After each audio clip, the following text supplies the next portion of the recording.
Look, I'm 28 years old. I've had to defend my country in 2 wars and in many battles. Nobody wants peace more than Israel. শান্তির বাণী মুখে এই Israeli যুবকটির বয়স মাত্র 28 বছর। ছিলেন ইসরায়েলি এলিট ফোর্সে, কাটিয়েছেন 5টি বছর অস্ত্র হাতে, অংশ নিয়েছেন হাইজ্যাক হওয়া বিমানের দুঃসাহসিক উদ্ধার অভিযানে। জাতিসংঘে ছিলেন ইসরায়েলের প্রতিনিধি। অবাক হচ্ছেন? ভাবছেন কে এই বিস্ময়? নাম বেঞ্জামিন নেতানিয়াহু।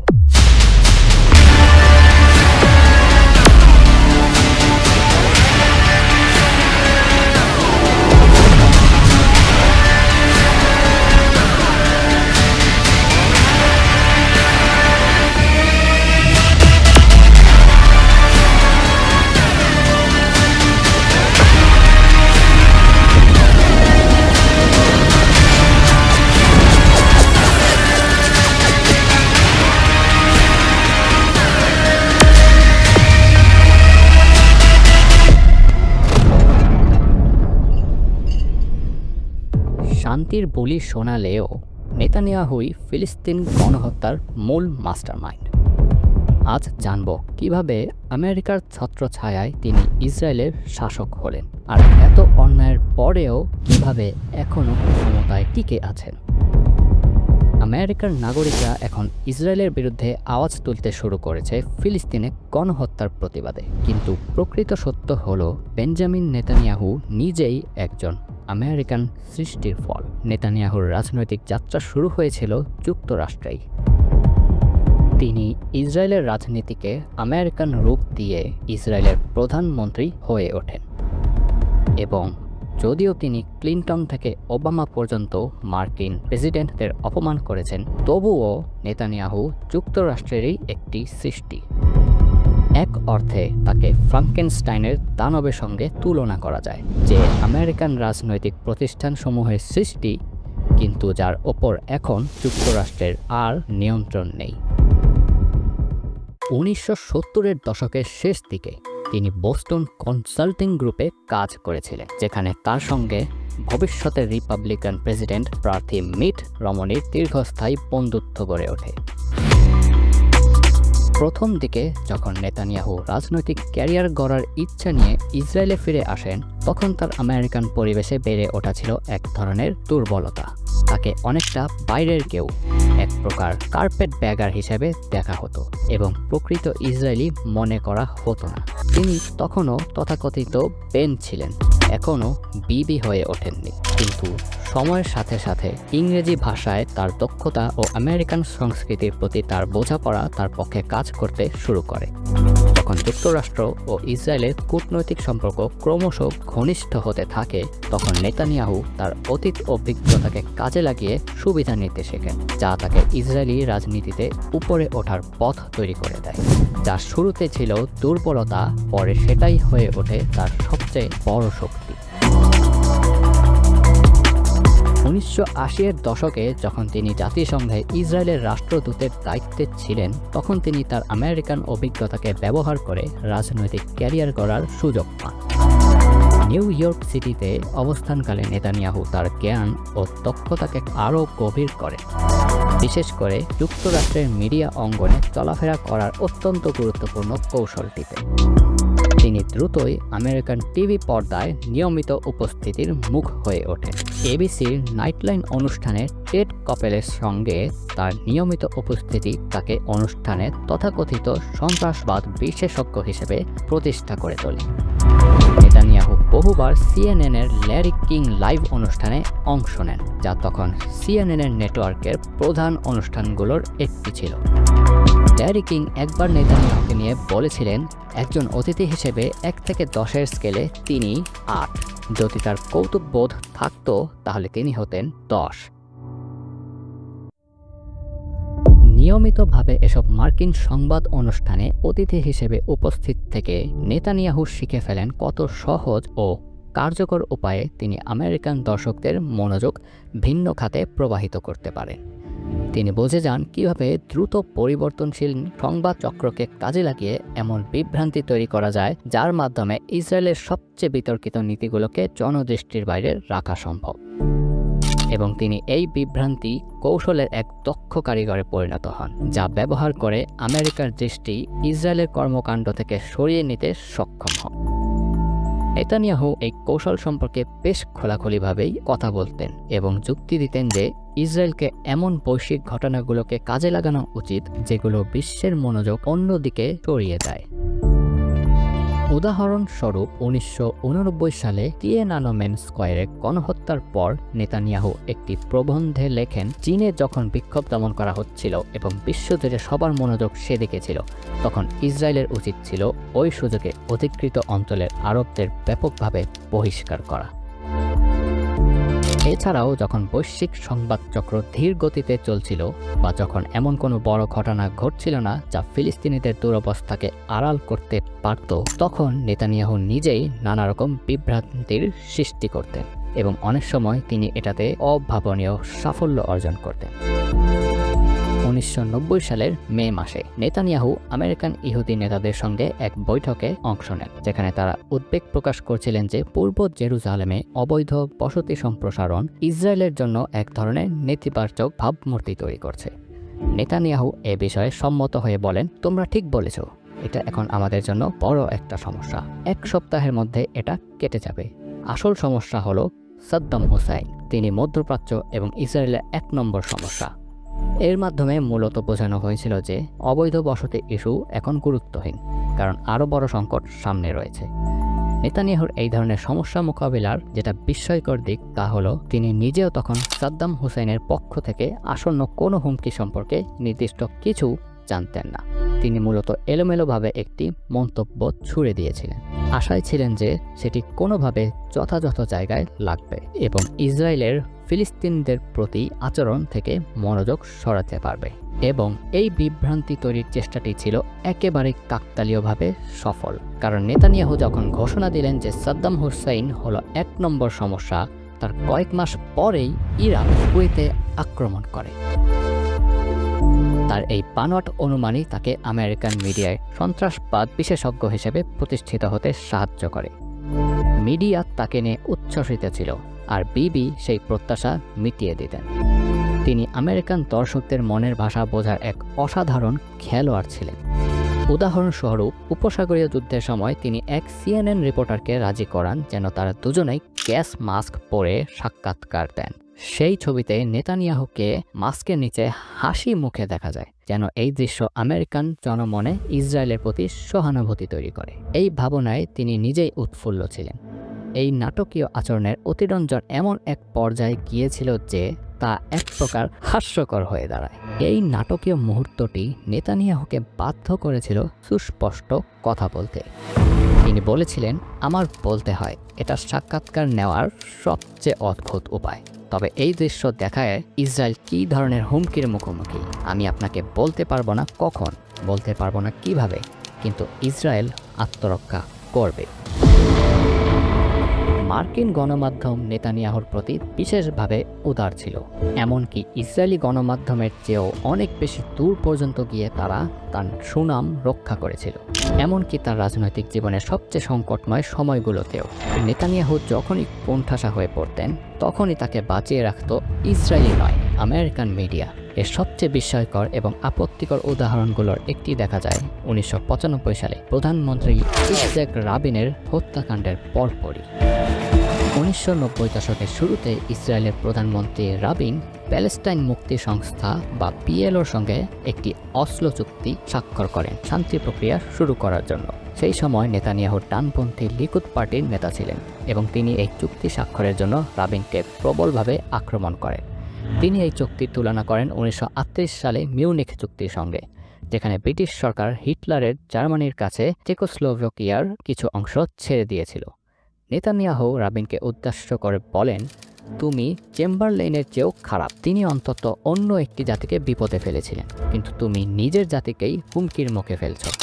নেতানিয়াহু নিয়মিতভাবে অ্যান্টি রাবিন প্রতিবাদ সমাবেশে উপস্থিত থাকতেন। যখন ডানপন্থী প্রতিবাদকারীরা রাবিনের প্রতিকৃতি পুড়িয়ে দিচ্ছিল, তারা চিৎকার করছিল, রাবিনের মৃত্যু হোক এবং রক্ত ও আগুন দিয়ে আমরা রাবিনকে তাড়াবো।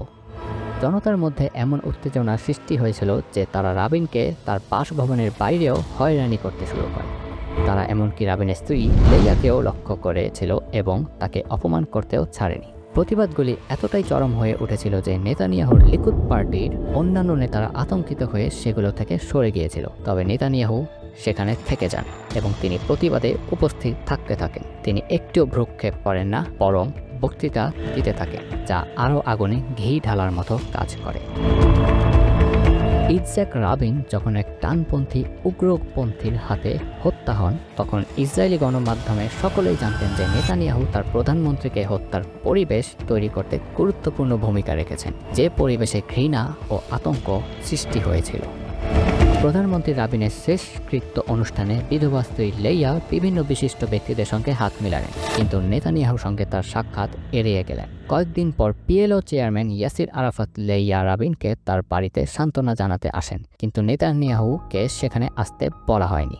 কিছু সময়ের জন্য মনে হচ্ছিল যে নেতানিয়াহু তার কঠোর অবস্থানের জন্য মূল্য পরিশোধ করবেন, কারণ তার জনপ্রিয়তা সাধারণ নির্বাচনের জন্য জরিপে ব্যাপকভাবে কমে গিয়েছিল।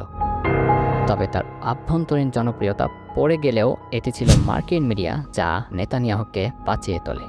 রাবিন হত্যার এক সপ্তাহ পর এবিসির নাইটলাইন একটি বিশেষ অনুষ্ঠান সম্প্রচার করেছিল, যাতে অংশ নিয়েছিলেন বিভিন্ন ইসরায়েলি নেতারা।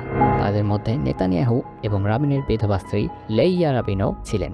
এটি যতটা অদ্ভুত ছিল যে রাবিনের বিধবা এবং সেই ব্যক্তি যিনি প্রতিবাদ সমাবেশে অংশ নিয়েছিলেন যেখানে রাবিনের মৃত্যুর জন্য আহ্বান জানানো হয়েছিল, তাদের একই অনুষ্ঠানে রাখা হয়েছে, ততটাই চমকপ্রদ ছিল টেড কপেলের প্রশ্ন, যা কোনো ইসরায়েলি গণমাধ্যমের সদস্যই সাহস করেনি জিজ্ঞাসা করতে। কপেল জানতে চেয়েছিলেন কেন লেইয়া রাবিন আরাফাতকে উষ্ণভাবে অভ্যর্থনা জানিয়েছিলেন কিন্তু নেতানিয়াহুর হাত মেলাতে অস্বীকৃতি জানিয়েছিলেন। কপেলের প্রশ্নটি এক বিধবার ক্ষোভকে অভিযোগে পরিণত করেছিল। এখানে লেইয়া রাবিন ছিলেন অযৌক্তিক এবং বিবি ছিলেন প্রকৃত শিকার। কপেলের প্রশ্নের সাহায্যে নেতানিয়াহু পরবর্তী অনুষ্ঠানটির দর্শকদের জানাতে পেরেছিলেন যে রাবিনের মৃত্যুর জন্য তার বিরুদ্ধে হামলাগুলি ছিল খাঁটি ম্যাকার্থিজম। এই ধরনের টিভি উপস্থিতির মাধ্যমে মার্কিন মিডিয়া নেতানিয়াহুকে এমনভাবে সমর্থন জুগিয়েছিল যা ইসরায়েলি মিডিয়া থেকে আশা করা যেত না। এর ফলে আমেরিকার বায়ু তরঙ্গ এবং ক্ষমতার হলগুলির ওপর তার এই বিজয় পরবর্তীতে তার অভ্যন্তরীণ পরিচিতি বৃদ্ধি করেছিল। তার জনপ্রিয়তা বৃদ্ধি পেয়েছিল এবং রাবিনের মৃত্যুর 1 বছর পর তিনি ইসরায়েলের ইতিহাসে সবচেয়ে তরুণ প্রধানমন্ত্রী হিসেবে নির্বাচিত হন। তবে 1980-এর দশকে ঠিক তখনই যখন নেতানিয়াহু ইসরায়েলের জাতিসংঘের রাষ্ট্রদূত হিসেবে কাজ করছিলেন, মার্কিন যুক্তরাষ্ট্রে ইসরায়েলপন্থীর লবির দৃষ্টিভঙ্গি বামপন্থী থেকে ডানপন্থী দিকে মোড় নেয়। American Israel public affairs committee, যা পূর্বে উদারপন্থী ছিল, এখন রিপাবলিকান দাতাদের সাথে সম্পর্ক তৈরি করতে শুরু করে, যারা অসলো চুক্তির বিরুদ্ধে তাদের বিরোধিতায় সমর্থন জানাবে। মেজর আমেরিকান জুডিশ অর্গানাইজেশনের প্রেসিডেন্টস কনফারেন্সও ডানপন্থী দিকে চলে যায় যখন তারা ম্যালকম হোলিন নামক একজন হককে প্রধান নির্বাহী হিসেবে নিয়োগ দেয়, আর ডানপন্থী খ্রিস্টান জায়োনিস্টরা ইসরায়েলের পক্ষে লবিংয়ে জড়িয়ে পড়ে, যাদের নেতৃত্ব ছিল ক্রিশ্চিয়ানস ইউনাইটেড ফর ইসরায়েলের প্রতিষ্ঠা এবং বিস্তার। নেতানিয়াহু নিজেকে সঠিক সময়ে সঠিক স্থানে পেয়েছিলেন যখন এই পরিবর্তনটি ঘটছিল। যখন কনজারভেটিভরা ইসরায়েলপন্থী লবির দখল নিতে শুরু করেছিল, তখন নেতানিয়াহু একটি শক্তিশালী দাতাবেস গঠন করতে সক্ষম হন এবং এই বেস ছিল তার সফল প্রধানমন্ত্রী হওয়ার প্রচারাভিযানকে অর্থায়ন করার জন্য অত্যন্ত গুরুত্বপূর্ণ। মেজর আমেরিকান জুডিশ অর্গানাইজেশন প্রেসিডেন্টস কনফারেন্সের ম্যালকম হোলিন নেতানিয়াহুর সাথে বহু ধনী দাতাকে পরিচয় করিয়ে দেন। বিবি রিপাবলিকান ব্যবসায়ী রোনাল্ড লাউডারের সঙ্গেও বন্ধুত্ব গড়ে তোলে, যিনি নেতানিয়াহুকে অন্যান্য বড় দাতাদের সাথে পরিচয় করিয়ে দেন, যার মধ্যে ছিলেন ডোনাল্ড ট্রাম্প।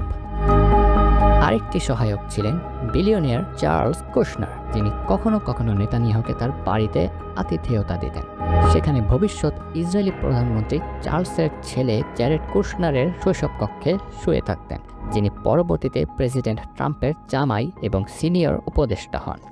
যেমন তিনি মার্কিন যুক্তরাষ্ট্রের কনজারভেটিভ দাতাদের কাছে প্রলুব্ধ হচ্ছিলেন, নেতানিয়াহুও বিভিন্ন কনজারভেটিভ অপারেটিভদের সাথে যোগাযোগ করছিলেন।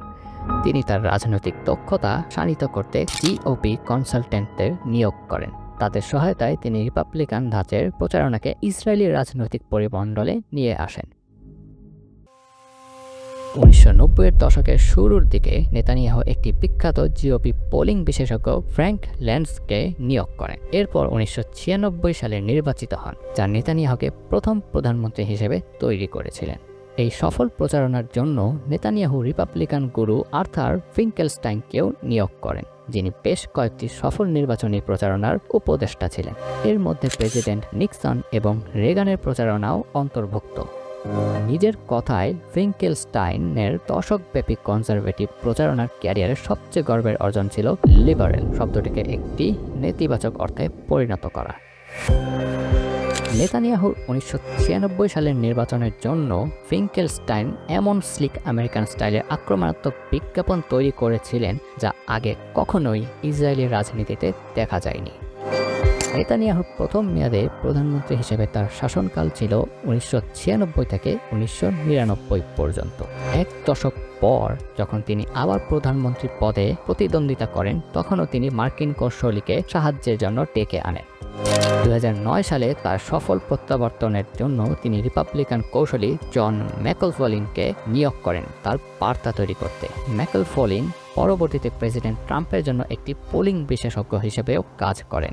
তবে সম্ভবত কোনো জিওপি ব্যক্তিত্ব নেতানিয়াহুর সক্ষমতা বজায় রাখতে এতটা প্রভাবশালী ছিলেন না যতটা আমেরিকান ক্যাসিনো মালিক শেলডন অ্যাডেলসন, যিনি 2021 সালে মৃত্যুর আগে রিপাবলিকান পার্টির সবচেয়ে বড় একক দাতা ছিলেন। নেতানিয়াহু এবং অ্যাডেলসনের সম্পর্ক বিশেষভাবে ঘনিষ্ঠ ছিল। তারা 2012 থেকে 2015 সাল পর্যন্ত অন্তত 160 বার ফোনে কথা বলেছেন। অ্যাডেলসনের ইসরায়েলের প্রভাবকে কখনোই অতিরিক্তভাবে ব্যাখ্যা করা যাবে না। তিনি নেতানিয়াহুকে প্রচার করতে নিজের কোটি কোটি টাকা ব্যয় করেছিলেন। এটি করার একটি উপায় ছিল ইসরায়েলের সবচেয়ে জনপ্রিয় সংবাদপত্র ইসরায়েল হায়মকে অর্থায়ন করা। সমালোচকরা হায়মকে বিবিটন নামে ডাকেন, কারণ এটি ডানপন্থী লিকুদ পার্টির পক্ষে প্রচারণা চালানোর জন্য পেটেন্ট প্রোপাগান্ডা পরিবেশন করে। এবং যদিও এই সংবাদপত্রটি লাভজনক নয় কারণ এটি বিনামূল্যে বিতরণ করা হয়, এটি ডানপন্থী আমেরিকান বিলিয়নিয়ার অ্যাডেলসনের জন্য ইসরায়েলি রাজনীতিতে দূর থেকে প্রভাব বিস্তার করার একটি কার্যকর প্ল্যাটফর্ম হিসেবে কাজ করেছিল। তবে নেতানিয়াহুর রিপাবলিকান পার্টির সাথে সম্পর্কে যে বিশেষ দিকটি অত্যন্ত সন্দেহজনক তা হলো আমেরিকান ইহুদিদের একটি বড় অংশ আসলে ডেমোক্রেটিক পার্টির প্রতি সমর্থিত। এবং যদিও নেতানিয়াহু দাবি করেন যে তিনি আন্তর্জাতিক ইহুদিদের প্রতিনিধিত্ব করেন, তার মধ্যে সবচেয়ে বড় সমর্থক গোষ্ঠী যুক্তরাষ্ট্রের ইহুদি নয়। এর পরিবর্তে তার প্রধান সমর্থক গোষ্ঠী হচ্ছে খ্রিস্টান জায়নিস্টরা। এরা বেশিরভাগ শ্বেতাঙ্গ আমেরিকান ইভানজেলিক্যাল, যারা বিশ্বাস করেন যে ঈশ্বর ইসরায়েলকে ইহুদিদের জন্য দিয়েছেন। প্রকৃতপক্ষে পোলস দেখায় যে এই বাইবেল ভিত্তিক বিশ্বাসটি শ্বেতাঙ্গ আমেরিকান ইভানজেলিক্যালদের মধ্যে 80 থেকে 40% মধ্যে অনেক শক্তিশালী। এদিকে আমেরিকায় সবচেয়ে বড় ইসরায়েলপন্থী অ্যাডভোকেসি গ্রুপ, যার সদস্য সংখ্যা 10 মিলিয়নেরও বেশি, এটি একটি ইহুদি নেতৃত্বাধীন গ্রুপ নয়। এটি হলো ক্রিশ্চিয়ানস ইউনাইটেড ফর ইসরায়েল, যার নেতৃত্ব দিচ্ছেন ইভানজেলিক্যাল পাস্টর জন হেগি। তার বই জেরুজালেম কাউন্টডাউন বিশ্বকে সতর্কীকরণ জন হেগি অত্যন্ত অ্যান্টিসেমিটিক দাবি করেছেন যে অ্যাডলফ হিটলার ছিল এক অর্ধেক ইহুদি, যাকে ঈশ্বর পাঠিয়েছিলেন শিকারী হিসেবে, যাতে ইউরোপীয় ইহুদিদের নির্যাতন করা হয় এবং তাদের একমাত্র বাড়ি ইসরায়েলে নিয়ে যাওয়া হয়, যা ঈশ্বর ইহুদিদের জন্য নির্ধারিত করে রেখেছে। অথচ নেতানিয়াহু একদমই এই চরম অ্যান্টিসেমাইট জন হেগের কাছ থেকে বিরক্ত নন। তিনি হলোকস্টকে আসলে ন্যায়সঙ্গত করেছেন, বরং তিনি পাস্টর হেগির সাথে সম্পর্ক বজায় রেখেছেন এবং নিয়মিতভাবে ক্রিশ্চিয়ানস ইউনাইটেড ফর ইসরায়েল সম্মেলনে বক্তৃতা দেন, যেখানে তিনি ইভানজেলিক্যালদের ইসরায়েলের সবচেয়ে ভালো বন্ধু বলে অভিহিত করেন। নেতানিয়াহু এবং ইভানজেলিক্যাল রিপাবলিকানদের মধ্যে যে জোট, যারা ইসরায়েলকে সমর্থন করে শুধুমাত্র আর্মেগাডনের সাধনা হিসেবে, তা অবশ্যই অদ্ভুত। তবে এটি হয়তো এড়ানো যায় না যেহেতু আরও বেশি বেশি আমেরিকান ইহুদিরা, বিশেষ করে তরুণ ইহুদিরা গাজায় গণহত্যা বন্ধ করার জন্য প্রতিবাদে নেতৃত্ব দিচ্ছেন, নেতানিয়াহুকে তার যুদ্ধের জন্য অর্থায়ন করতে এবং আন্তর্জাতিক নিষেধাজ্ঞা এড়াতে মার্কিন সরকারের কাছে লবিং করার জন্য খ্রিস্টান জায়নিস্টদের প্রয়োজন। নেতানিয়াহুর প্রধান সমর্থক গোষ্ঠী যুক্তরাষ্ট্রে ক্রমশ একটি অ্যান্টিসেমিটিক গোষ্ঠী হয়ে উঠছে। এটা এখন সত্য যে নেতানিয়াহু মার্কিন যুক্তরাষ্ট্রে প্রো ইসরায়েল ডেমোক্র্যাটদের জন্য মাথা ব্যথার কারণ। প্রেসিডেন্ট বাইডেন অবশ্যই ইরানে ইসরায়েলের সাম্প্রতিক হামলায় সন্তুষ্ট ছিলেন না। গাজায় ইসরায়েলের কর্মকাণ্ড এমনকি ডেমোক্র্যাটিক নেতাদের এবং দৃঢ় জায়নিস্টদের যেমন সেনেটর চাক শুমারকেও ইসরায়েলে নেতানিয়াহুকে প্রতিস্থাপন করার জন্য আগাম নির্বাচন আয়োজনের আহ্বান জানাতে বাধ্য করেছে। ডেমোক্র্যাটদের জন্য অন্তত নেতানিয়াহু একটি ছাগল ত্যাগের মতো হয়ে উঠেছেন। তারা মনে হয় নেতানিয়াহুকে ব্যক্তি হিসেবে আক্রমণ করতে পছন্দ করেন, ইসরায়েলকেই নয়, কারণ এটি তাদের এমন একটি উপায় দেয় যা তাদেরকে পাবলিক আইতে প্রো ইসরায়েল না হওয়ার সমালোচনার থেকে রক্ষা করতে সাহায্য করে। কিন্তু আমেরিকার পক্ষ থেকে যে কোনো কেউ যদি নেতানিয়াহুকে দোষারোপ করতে চান, তাদের মনে রাখা উচিত যে নেতানিয়াহু তাকে সৃষ্টি করেছে আমেরিকা, তাকে মার্কিন মিডিয়া দ্বারা উন্নীত করা হয়েছিল। তিনি আমেরিকান রাজনীতি ইসরায়েলে নিয়ে এসেছেন। যদি দোষারোপ করার কিছু থাকে তবে তা ভাগ করে নেওয়া উচিত।